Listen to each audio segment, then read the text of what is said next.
be more than human. Hello and welcome back to the channel. My name is J.R. Carroll. I am the author of the More Than Human novels, and today we are going to talk about my top 10 favorite book series of all time. Now, I try to do this once a year. Last year was my biggest reading year of all time. 65, 67 books, something like that. So I've finished some series, some trilogies, and yes, there are new books on this list, and there are some switching of spots on the list. You know, as you do a few rereads here or there, or, you know, there's time in between finishing series and you kind of, you realize, well, maybe it doesn't have the staying power. So yeah, there are some new books and some switching up. So let's get into it. We're going to start off with number 10, and this is one of the first new series, and that is the Greenbone Saga. Now, this is a series that has been about every 2 years. It makes its way back into BookTube, darling status, and a lot of people will read it. And so I was like, I gotta check it out. I gotta see what it's about. And I had actually read Fonda Lee's newest book before this, Untethered Skies, and I was like, you know what? I like her writing style. Let's give it a shot. And it is great. It is an awesome series. Now, a lot of people will put it like in their top 3. I can't find it there yet. Maybe as time goes on, I'll love it more and more. But yes, number 10. It is amazing. It's one of the best contained fantasy stories and light on the fantasy. People, depending on their genetics, it's like, I think it's supposed to be kind of like Japan. So you got these people who, genetically are able to use jade to become stronger and faster. And then they can, later on, they can do some cool stuff, but it is a very contained, it's not into the world. It's more of a inside this country, things are happening. Very good. Fonda Lee, I always pick on Fonda Lee because every single book she nobody talks about this. This is weird, but the female gaze is all over this book. And but it's a great book. It's good. I can't wait to see what she does next. I think she has a novella that's inside of this universe, so I'm gonna check it out. But number 10 is there. All right, and number 9, coming in at number 9. I think this was a switch up from last year. Number 9 is Sandman Slim. Now, I finished the series last year. I believe book 12 was the final book for me, and I actually got to interview Richard Kadrey. Great person. I love this series. Am I a huge fan of everything he did, like say in the last 2 books? No, but that's it's his personal choice. I mean, he even kind of said in our interview before I had finished the series, I was only like 6 books in when I interviewed him, and he said, well, I changed up things with the times and and all that, which personal choice. But I do love how he ended his book. Way different than anybody would have ever imagined. So if you're looking for like a different type of an ending, it's a shoot 'em up demon slaying type of book. And if you are interested in seeing a character really change over a long period of time, yes, Sandman Slim, he changes a lot. So it's very, very cool, very fun book series. Now, let's go on to number 8. And number 8 is one of my all-time favorite series, my favorite horror series of all time, probably my wife's favorite series of all time, and that is The Rising by Brian Keene. Um, there's two books in the main series. There's The Rising, City of the Dead, which City of the Dead, I think it has an even better story to it. And then I have a special edition, limited special edition, leather bound, of a short story that predates The Rising. And then there's I buy my wife all like the little side stuff, comic book stuff for The Rising. So it's an expanded thing. But man, if you like zombies, you like portal fantasy, you like kind of post-apocalyptic, we created the end of the world type stuff, The Rising is for you. But again, be warned, all trigger warnings. Brian King does not censor himself in pretty much any of his books. So yeah, if you're not prepared, it can be pretty rough. Now, let's go on to number 7. And this also had some movement, but it is one of my favorites. I think I started reading the first book maybe close to 2 years ago, but Cradle by Will Wight. Though me and Will Wight are probably close to the same age, when I grow up, I want to be just like Will. He is proving that self-published authors can make major impacts. He's about to create a freaking anime, and from what I've seen, a high quality anime out of Cradle. And maybe someday you might see, one of the More Than Human novels, into animation or live action. Let's cross our fingers as we keep going. But yeah, it is the story of Lyndon, and it's a story as old as time. Someone who is looked down on, doesn't have as much power as everybody else, but he's willing to grind. He's willing to outwork everybody, and he makes his way to the top. And it's kind of fantasy, kind of sci-fi. It's hard to explain. It's called progression fantasy, so there's a lot of focus on getting stronger.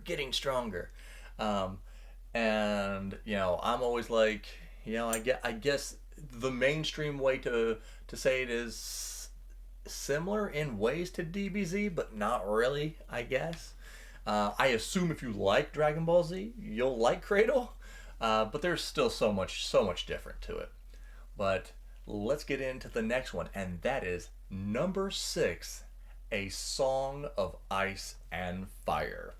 And I wasn't sure that I was ever going to read this series because, George is taking 13, 14 years. I have faith that the next book is going to come out before he dies. But, we probably will be looking at 15 years since the last one. But I was like, you know what? I'm going to give it a chance. And I read Game of Thrones, and it blew my mind. He's one of the best to ever do it. We just wish he could focus. But yeah, I mean, there's not too much that I can say that most people don't know, whether it's from the show or the book series. Just an epic ride. Monster books, but normally, if you know my channel, I'm not huge into these gigantic books, but George is able to juggle multiple characters better than anybody I've ever seen. So yes, A Song of Ice and Fire is still worth reading, even though it's not complete. And maybe if it ever does get complete, it may even rise towards the top of the list. But let's get into number 4. And that is another new book series that I just started about a year ago, maybe a year and a half ago, and that is Red Rising. And I got into it, I want to say the last book, Lightbringer, was scheduled to come out in several months. Like we were like 6 months out from Lightbringer. So we were still in the super hype stage. A lot of people were still coming in from BookTube, coming into the series. So I was like, all right, I'll give it a go. And a lot of people were like, well, don't judge it so harshly on the first book. And I was like, well, you can't not, right? But I enjoyed the first book. A lot of people are like, it's Hunger Games, just more adult.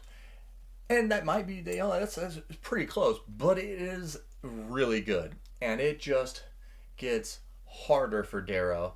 And if I can plug myself here, my audiobook narrator for More Than a Vampire and More Than a God War, he is playing Darrow in the graphic novel as a graphic audio for Red Rising. So he's currently doing all those. So, I like to think I got myself a good narrator there. But yeah, it just gets worse for Darrow, and it just gets darker, and I love it. I don't know if that's bad or what, but yeah. So that's number 4, and you know what? I skipped number 5. So let's back up here for a moment, and let's look at The Dark Tower. The Dark Tower is the magnum opus of Stephen King, and it is everything. It has Western fantasy, portal fantasy, dystopian fantasy, meta fantasy, dark fantasy. It is everything. And, just when you think it's, like I said, it's not enough, Stephen King is like, well, what does the story need? The story needs me. Like, The Dark Tower is, a lot of people will say the ending is bad, and I won't push back on that. If you think the ending's bad, I won't get it up in arms about it. Could it have been better? Sure, it could have been better. But if you finish the book series, I would implore you to immediately reread The Gunslinger. And as soon as you do, I think it makes the last book even better. But yeah, if you like Stephen King, this is really some of his very, very best work. Especially I would say through. Some people don't like Wolves of the Calla for some reason, but I love Wolves of the Calla. Might be my second favorite to The Gunslinger.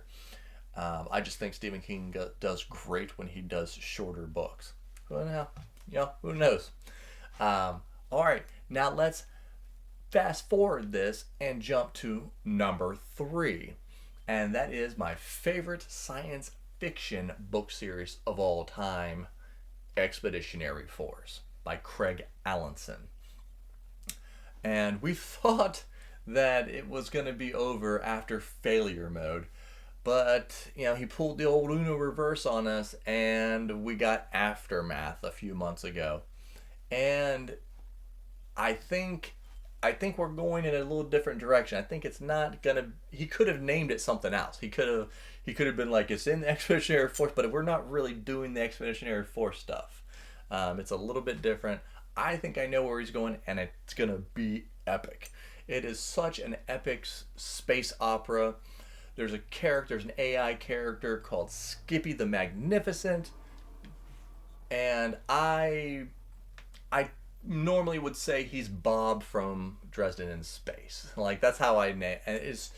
Nobody does dialogue quite like Craig Alanson. I would say his books are not short books, and they are percentage-wise probably filled with more dialogue than any other book series I've ever read. So if you like banter back and forth, you're gonna love X-Force. Now let's get into number 2, and this is one where I was thinking to myself, is it still number 2? After me, Bryce, JCM Byrne, and my friend Nathan, we all reread The Witcher. And, you would think as we were reading this, like, we really enjoyed, especially the first 2 books. Everybody loved the first 2 books. And then, there's the short story collections. And then as we got into the longer books, there's more criticisms to be had in the longer books. And I actually really enjoyed the very end of The Witcher. And there was a lot to like in Lady of the Lake, but then there was also a lot to criticize in Lady of the Lake. So, you would think with the criticisms that we had that it would drop, but the characters are too good. Like it is the characters are just he the thing I appreciate and I try to do in my writing, I try to make the side characters interesting. Like there's a lot of great series, very good series where it's like you get like three characters and everything is pumped into these three characters and the side characters are just kind of there to pass by. But in The Witcher, there is life that is breathed into all the side characters, and I just love it. I love everything about it. I read the books before I played the games. The games are awesome. This TV show, like Henry Cavill was great. They kind of screwed over the show, but The Witcher remains number 2. Now on to number 1. And if you couldn't tell what my number 1 favorite series of all time was, it is, in fact, The Dresden Files. Simply, Harry Dresden is the most realized fictional character of all time. He is the most fleshed out. He is so real.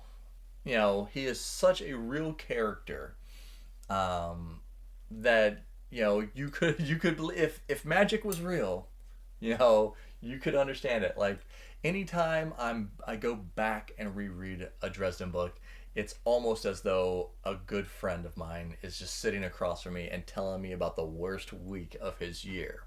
It starts off as a noir fantasy. A noir low fantasy in Chicago. He is a wizard in the phone book, and you can find him there, but no love potions. Hidden items will be found, and so the first 3 or 4 books are very much this old school, noir type of mystery thriller with fantasy elements thrown in. But when you get about halfway, book 6 or 7, you start to realize, oh my God, am I in a modern epic fantasy book? And indeed, by where we are at now, books 17, 18, you are in fact in a modern epic fantasy. And again, Jim Butcher does side characters better than any author who's ever lived. I have never been so attached to characters who have only been in a book for 200 pages. And I can still say this, I have never cried while reading a book, but there have been 2 or 3 moments in Dresden where you're like, man, there's some dust. There's some dust in this room. What is going on here? But yes, if you haven't read the Dresden Files, you are missing out on one of the greatest book series that has ever been. So that is my top 10 for this year, guys. We had some movement. I think we had 2 newbies on here. So we'll see. I'm already into a few new series and a couple new trilogies that I'll have done, and a couple longer series that I'm gonna be finishing this year too, and we'll see if they're able to break into the top 10. But let me know, what is your top 10, guys? Put it in the comments. Make sure you like, subscribe, do all that good stuff so this video can make it out to more people. And remember, be more than human.